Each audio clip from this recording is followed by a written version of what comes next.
Nananatili pa rin sa evacuation center sa Maynila ang halos 500 pamilya na wala ng tirahan dahil sa hagupit ng bagyong Karina at Habagat. May unang balita si Jomer Apresto. Sa mga kwartong ito sa Delpan Sports Complex, nagsisiksikan ang nasa halos 500 pamilya na residente ng Maynila. Nawalan kasi sila ng tirahan dahil sa hagupit ng bagyong Karina at Habagat.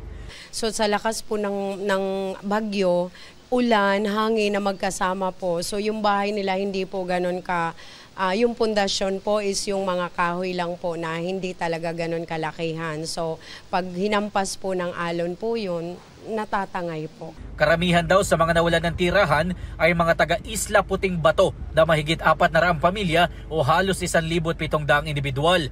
Kabilang sa kanila ang 41 years old na si Ronnie na doon na raw ipinanganak at lumaki.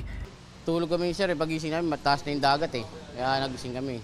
Tanghali na bumaksak yun sir, mga alas 10 ng umaga. Nakuha na ng TV, saka yung speaker lang po, ayun lang po. Saka yung mga kawali kaldero, naiwan. Kasi biglaan sir, buo ng bahay namin. Ayon sa Manila Social Welfare and Development, nakapagbigay na ng tulong pinansyal ang lokal na pamahalaan para sa mga apektado ng bagyo.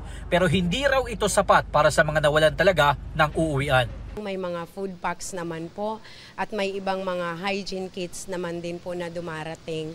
So kung kaya naman pong dagdagan pa po ng kasi sa ngayon po siguro hindi pa po sila ganun ka-stable. Bukod dyan, kailangan din daw ng mga residente ng mga malilinis na damit at underwear, gayon din ng mga karagdagang portalet. Sinisika pa namin kunan ng pahayag ang Manila LGU. Ito ang unang balita, Jomer Apresto para sa GMA Integrated News. Mga kapuso, para una ka sa mga balita, mag-subscribe sa GMA Integrated News sa YouTube.